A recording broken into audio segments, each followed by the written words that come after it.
name now. He's now going to be called Simon Peter, and we would add the rock, right? So Andrew and Peter, we got both brothers now, okay? They started following Jesus, not wholeheartedly at first, because they're still fishing, and then they're still kind of standing around and watching what's going on. Now, if you look back into chapter 4, we find that Jesus actually healed Simon Peter's mother-in-law of a high fever. And I have no mother-in-law jokes for that, okay? I'm going to let that one go. So Peter already had some kind of relationship with Jesus. So he knows Jesus before Jesus shows up on the scene in chapter 5. Let's go to verse 4 then. When he had finished speaking, this is Jesus, he said to Simon, "Put out into the deep water and let down the nets for a catch." Simon answered, "Master, we have worked hard all night and haven't caught anything." So who is the we that he was talking about here?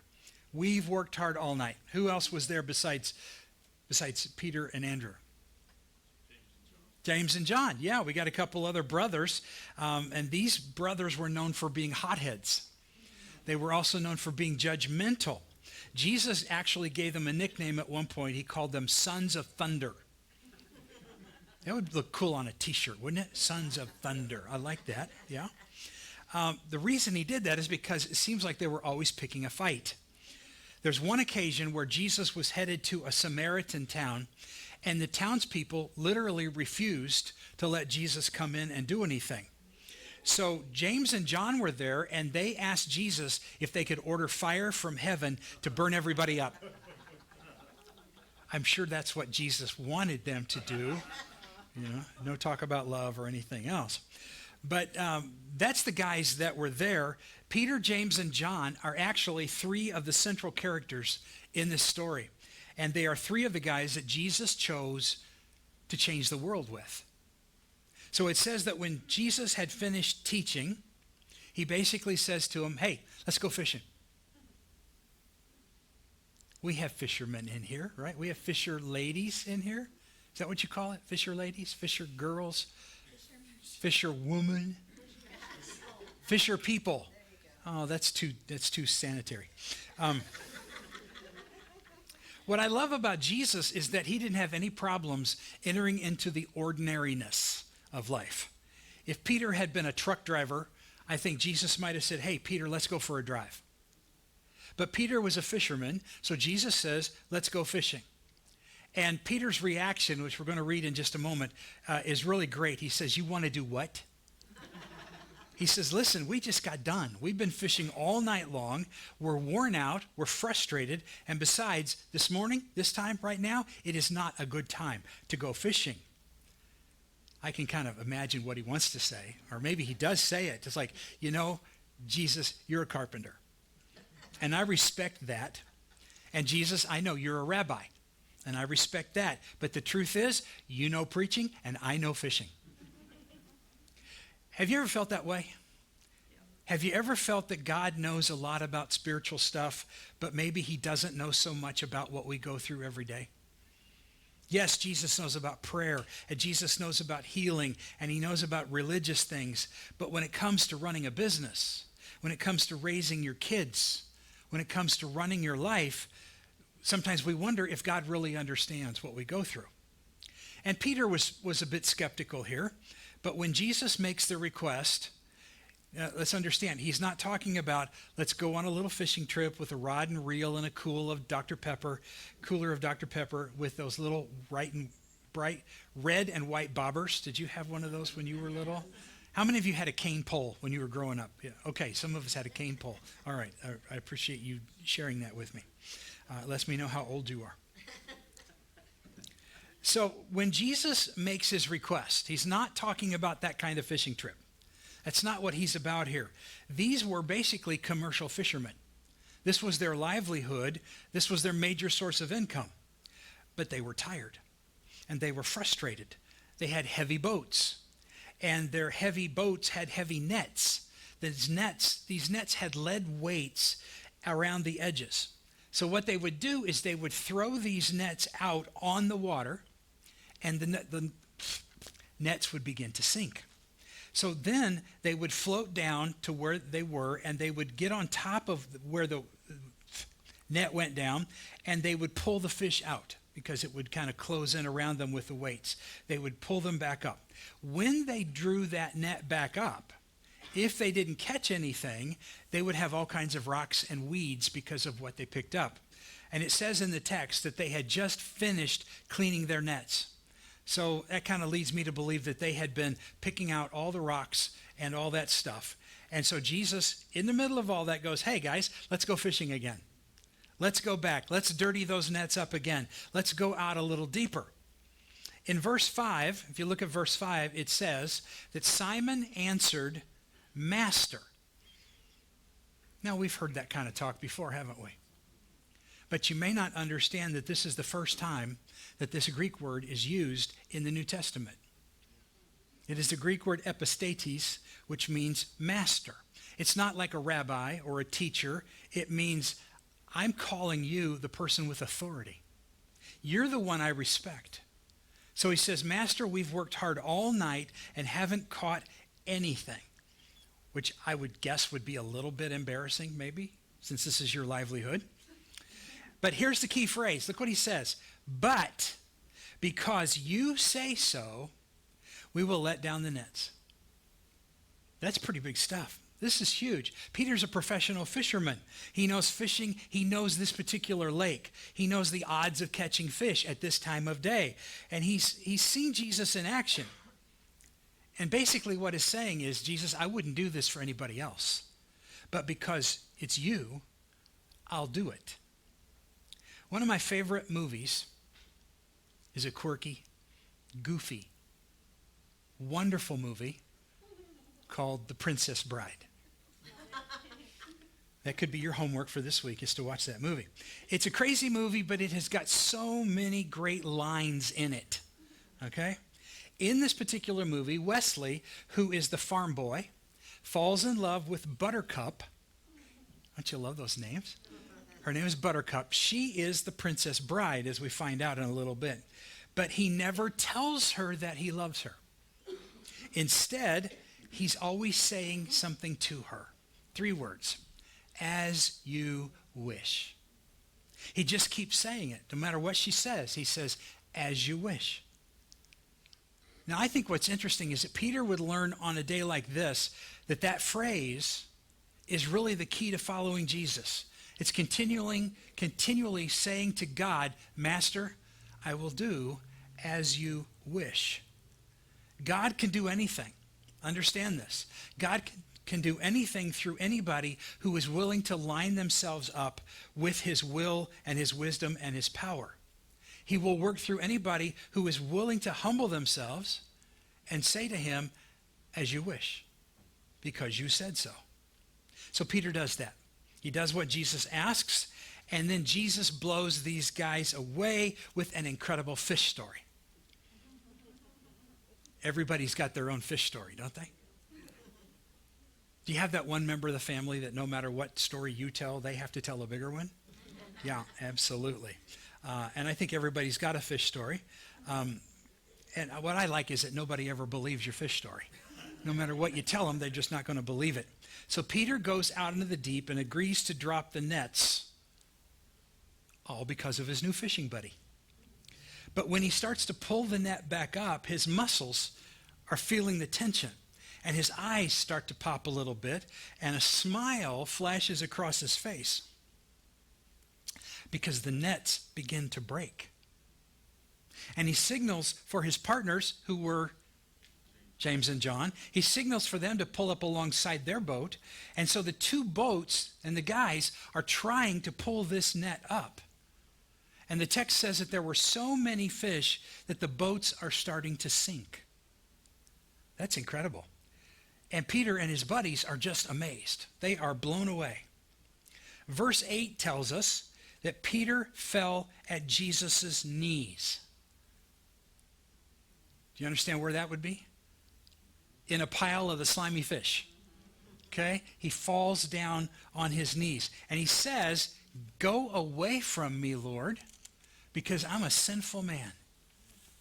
I don't even deserve to be in the same boat as you, Jesus. That's what they're saying. And in that moment, Peter sees who Jesus is. He sees his power. I think he also sees his goodness. I would have loved to have been on that boat as Jesus smiled at Peter and then reached a hand out to him and said, come on, let's get up. Come on, we got other things to do. Verse 10. Then Jesus said to Simon, don't be afraid. From now on, you will catch. You know where this is going. But that word catch is important because that word literally means rescue. From now on, you are going to catch or rescue men. So they pulled their boats up on shore, left everything, and followed him. So what was Jesus saying to these guys? He's saying, I choose you. I want you.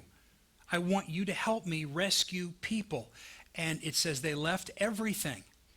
And I'm suggesting that it means that incredible catch that they just pulled in. They left all of that. Where would they have left it? Probably at Zebedee's feet. It would be like, Zeb, see you later. Got to go. Jesus said, follow me. He chose us. Can you believe that? Can you believe that Jesus chose us? Now, a little bit of background on that, and I've shared some of these things with you before, so this is a kind of a repeat for some of you, but it'll be new for some of you. In the days of Jesus, Jewish kids would enroll in what was called Hebrew school, and they would study the Torah. Say, well, what else did they study? The Torah. How often did they study the Torah? Every day. And they would, by the way, the Torah is the first 5 books of the Old Testament. Part of their schooling was that they were to commit to memory the first 5 books of the Old Testament. Can you imagine doing that? Memorizing Genesis, Exodus, Leviticus, Numbers, Deuteronomy. Yeah. Powerful stuff. A lot going on there. And remember, there were no printing presses back then. Each town had a synagogue, and it would have had maybe 1 copy of the Torah that was handwritten. So what did the people do? They didn't get to take it home or check it out like a library or anything like that. They started committing these things to memory. That explains why when Jesus was teaching, he would often say something like, you have heard. Or he would say, it is written. The people there knew that it was written. It was in their heads. Now, this Hebrew school would keep going. It would progress. Teenage students who were studying at the Hebrew school would eventually seek the favor of a particular rabbi. This was a big honor, and they would ask to follow him. They would ask to follow this rabbi in hopes that they could become part of what was called his Talmudim. Those were his disciples. Really what they were signing up for was to learn how to think and act and be just like your teacher. So if the rabbi believed that you didn't have what it took to do that, he would send the student home. But the rabbi might say something like this. He might say, well, I really think you've got a pretty good handle on the scriptures, but honestly, I just don't think you have what it takes to be one of my Talmudim, one of my disciples. So he would encourage them to go back home and learn the family business of farming or sheeping. You guys are just going to let me slide right on through. That's too good. You got to laugh at stuff like that. Now, if a rabbi chose one of these kids and put him on the traveling squad, so to speak, most likely that kid would then leave his home, his mom, his dad, his friends, and literally would start following this rabbi everywhere he went. And when the rabbi laid down to sleep, the students would lay down to sleep as well. When he got up the next morning, they would get up the next morning, and they would follow him around, and they would learn everything that he possibly could teach them. Jesus was about 30 years old at this point, and it's noted that this was generally the time when rabbis would begin their teaching ministry. They would go out into the countryside, and they would teach at other synagogues, and they would teach the people. And so Jesus started his ministry at the time he was 30. So he's walking the shores of the Sea of Galilee, and he comes upon some young guys that are fishing with their dad. Now, why would a bunch of young guys be fishing with their dad? Because they didn't make it. They were the guys who didn't make the cut. Okay? I think it's cool that Jesus now calls the guys who didn't make the cut. Jesus chose the ones that the other rabbis didn't want. Can you imagine how amazing these guys would feel? They're going there thinking, wow, somebody like that believes in me. If a rabbi would call you to be his disciple, he was actually saying, I believe you have what it takes to become like me. Jesus even reminded these guys on one occasion, this is in John chapter 15. He said, you did not choose me, but I chose you.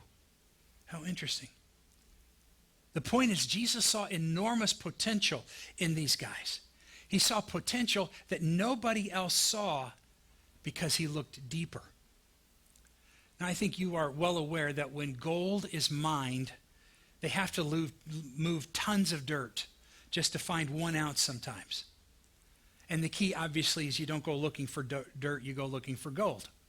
If you want to go looking for dirt, you're going to find a lot of dirt, right? If you're like me, you've browsed at what I call clearance racks. You familiar with clearance racks? I love it when I see a little tag that says slightly imperfect. Because I know that unless it's got a big hole in the middle of the shirt, I'm going to get a good deal on something. So I'll grab it if it's the right size. But our problem is that we raise our expectations a little bit higher when we start looking at each other. Changes. We are all, sorry to say this, slightly imperfect. Go ahead, just tell the person next to you. Yes, that's you. Slightly imperfect, okay? Good. Some of you had no problem with that.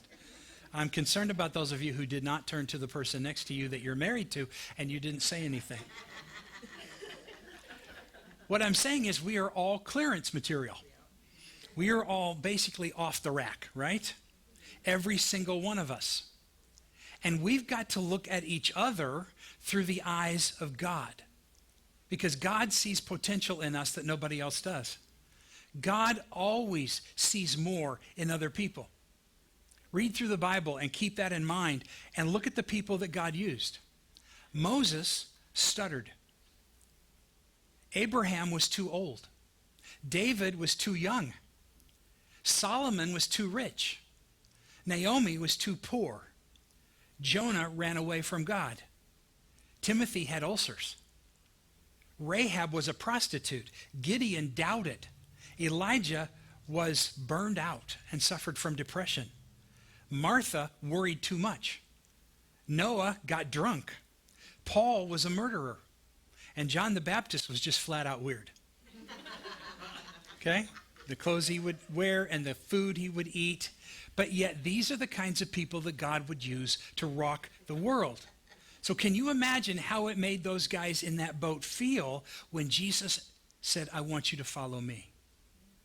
I think there's an overwhelming feeling when something like that happens.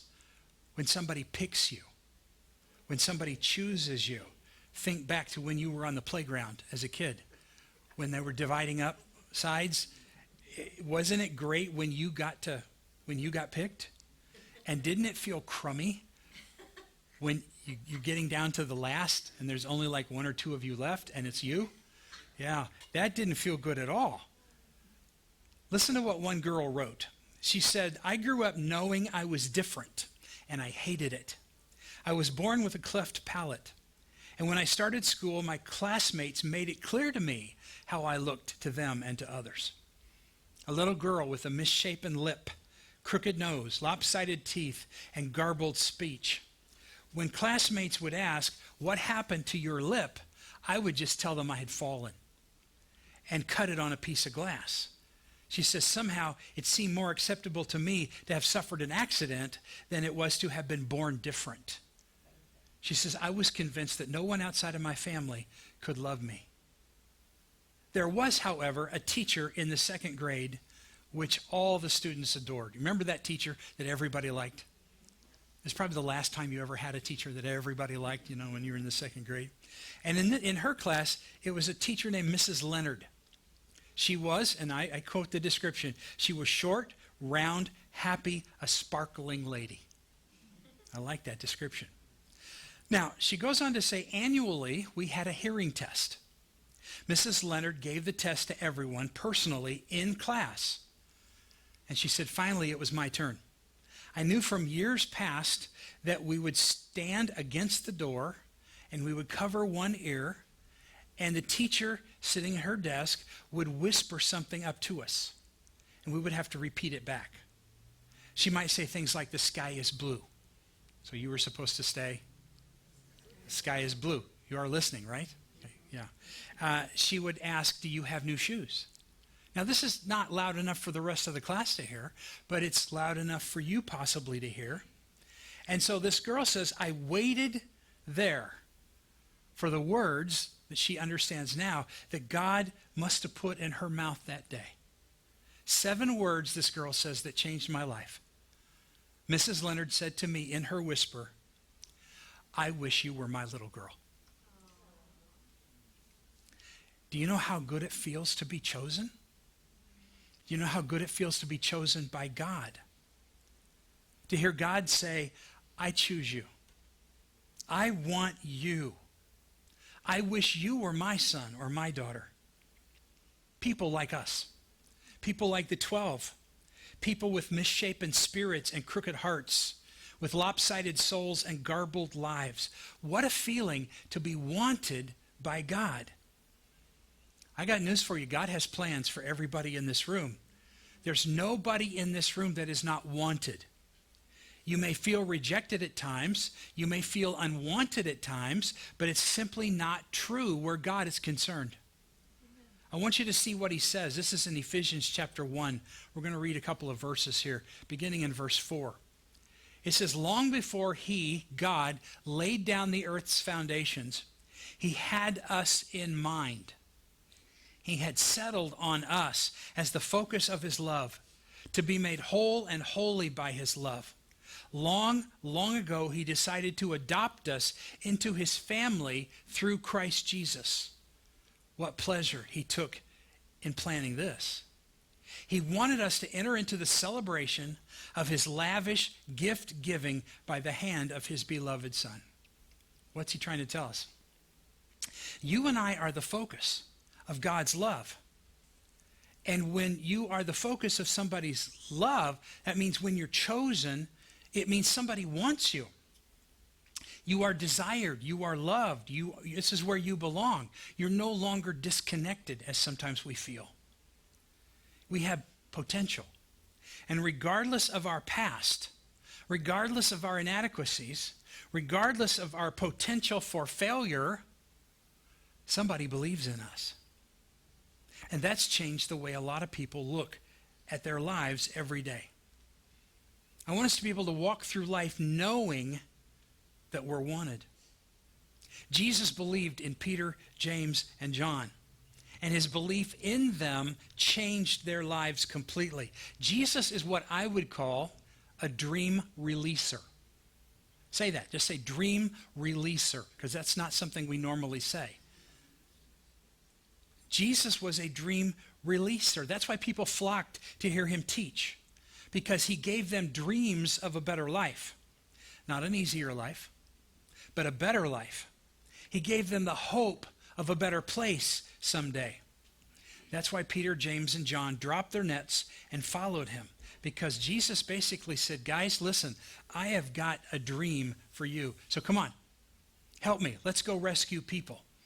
He was a dream releaser. I don't know if any of you have ever seen the movie Glory Road. It's a basketball movie from years ago. It's based on a true story. In 1965, during an intense time in our country, an unknown coach by the name of Don Haskins took an unknown school called Texas Western, recruited a bunch of guys that nobody else wanted, and released in them the dream. And the movie takes you through all that, and they ended up winning in 1965 the NCAA basketball championship. They, by the way, upset the favorites, who you might recognize this if you're a basketball person. They upset the University of Kentucky. So that coach was a dream releaser. That's what Jesus was doing with these guys. He recruited these guys. He recruited the guys that nobody else wanted. Peter, James, and John. Jesus put other guys on this team. One of the guys was Simon the Zealot. Simon the Zealot was part of a party that was just waiting to slit the throat of any Roman soldier that they could come across. Any day, any minute, we'll do this. That's who he was. So he put him on the same team as a guy named Matthew, who was basically an IRS agent for the Roman government, who basically would withhold taxes from Simon the Zealot. And they're all now on the same team. This is the dream team that Jesus put together to change the world with. So the question is, why does Jesus invest so much in people that are apparent losers? It's because Jesus never saw them that way. I don't know about you, but I think it would be great if we could all become dream releasers. I think there's a part of us that would really like to help other people reach their potential. I want to see what people could be. And parents, I don't think I need to remind you of the value of doing this kind of thing with your kids. You need to build positive affirmation in your kids. And when somebody releases a dream inside of you, you should feel free to be yourself. And you start to think, you know what? Somebody out there wants what I have to give. Somebody out there wants my unique gifts. Somebody wants my particular personality. They want my contribution that I can bring to this world. So Jesus put together this ragtag band of unique people with glaring weaknesses and absolutely astonished them with what they ended up doing. They ended up understanding that they had strengths that they didn't know they had before. Peter never dreamed that he could preach like he did on the day of Pentecost. John never knew that he could love the way he loved and wrote about. James never believed or dreamed that he would be able to lead. He becomes the leader of the early church in Jerusalem. Now, 3 years later, after all this in the book of Acts, two of these same guys, Peter and John, were brought before a religious council in Jerusalem. They got in trouble for doing preaching. They were preaching about Jesus. Look what it says in Acts chapter 4, verse 13. It says, when they saw the courage of Peter and John and realized that they were unschooled, ordinary men, they were astonished, and they took note, see this? That these men had been with Jesus. These guys never dreamed that they would become dream makers. But we are here in this church today because of those losers that Jesus took and changed. It was said in the first century that these were the guys who were turning the world upside down. Their potential got released. Their dream was released. And people began to surge. Purpose began to surge through their veins because now they were hunting after people that needed Jesus. And courage flooded their souls. And they became difference makers in this world. I got news for you. That's God's dream for you. I want you to see what it says. This is God saying he wants you. This is 1 Peter chapter 2, beginning in verse 9. We'll put it up on the screen. It says, but you, he's talking to us, you are the ones chosen by God, chosen for the high calling of priestly work, chosen to be a holy people, God's instruments to do his work and speak out for him, to tell others of the night and day difference he made for you. How you went from nothing to something. How you went from being rejected to being accepted. And did you notice who actually wrote that? I said it was in the book of 1 Peter. Who wrote those words? One of those guys who didn't ever think that he could be chosen and become a part of that. That old fisherman who nobody wanted. That he becomes a player in what he never dreamed because somebody chose him. Somebody instilled within him that he had a contribution to make. And so Jesus poured his life into these guys. He also poured his spirit into these guys. And let me just ask this question for you to think about. Who made a big investment in your life? Was it a parent? Was it a teacher? Was it somebody at church? Who really made that investment in your life? Who was it that poured their life into yours? And then I got to turn the question around. Who are you pouring that kind of life into? It's a story of a young woman who wanted to go to a particular college, but her heart sank when she read the application form. She got to the part, it's a true story, where it asked, the application form asked the question, are you a leader? Well, she was both honest and conscientious, so she had to check the box that said, no, I'm not a leader. She didn't think she'd hear back from him. She expected the worst, but she did get a response back from the college, and this is what it said. Dear applicant, a study of the application forms revealed that this year in our college, we will have 1,452 new leaders. We're accepting you because we feel it's imperative that they have at least one follower. I thought that was good. Let me tell you something. Great followers make great leaders.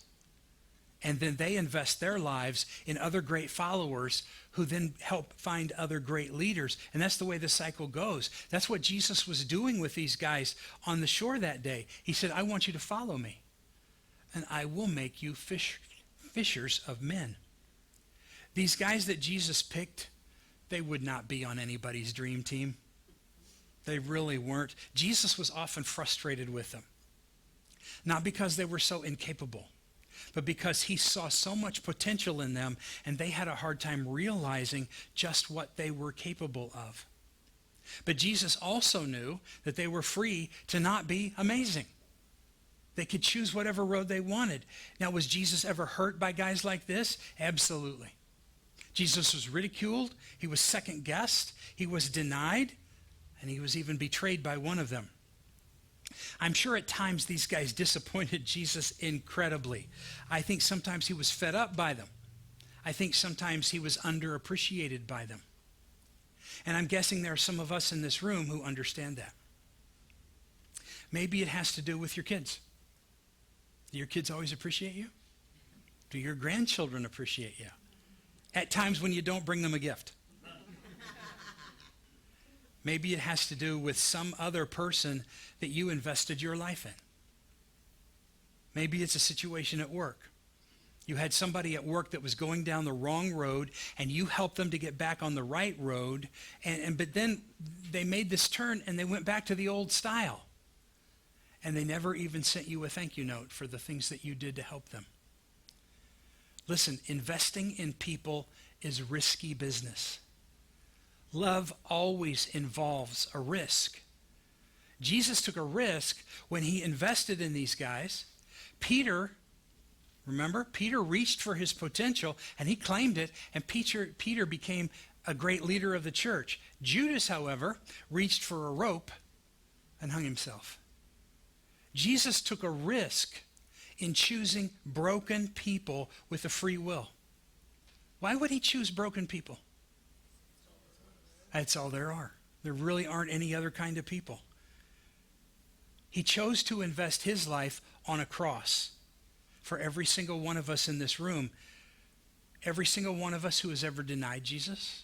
Every single one of us who has ever betrayed Jesus or doubted Jesus or taken advantage of what he's done for us. He still wants us because we are deeply valued and deeply wanted. I got to tell you, God has an incredibly high view of us. He thinks we're capable of way more than we think we're capable of. That's why the invitation has never changed. The invitation has always been, hey, follow me. I choose you. And it's my prayer that maybe a day like today could be the day where we decide that we're going to follow him. And we're going to say, okay, I'm going to step in one step closer. And I'm going to start to follow Jesus in a way that I've never done before. For some of you, you may have to do this in little increments, just a little bit at a time, following a little bit more. And some of you know that God is calling you to take that step of faith and to follow him and to live one of those as you wish kind of lives with him. Amen? Okay? Can you say as you wish? Now say it to the person next to you.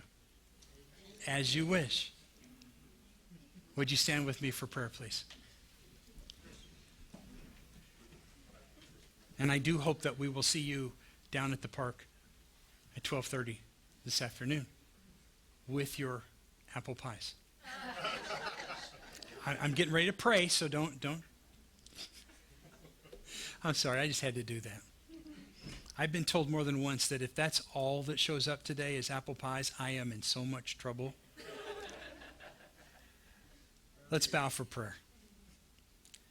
Father in heaven, I want to tell you how good it feels to be wanted by you.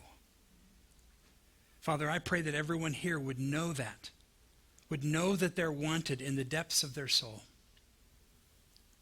Father, there are times that people are going to disappoint us. People are going to reject us. People are going to leave us out. People are going to make us feel lousy. But you're not like that, Father. You look at us in a way that nobody else looks at us. You see beyond, and you value us so highly. Father, I pray that you would help us see ourselves the way you see us, to know that we are deeply wanted. And may that change the way we live our lives tomorrow. And Father, as we leave this place, I pray that we would leave a little different than when we came in. In the name of Jesus, we pray this. Amen. And would you join us in our closing song?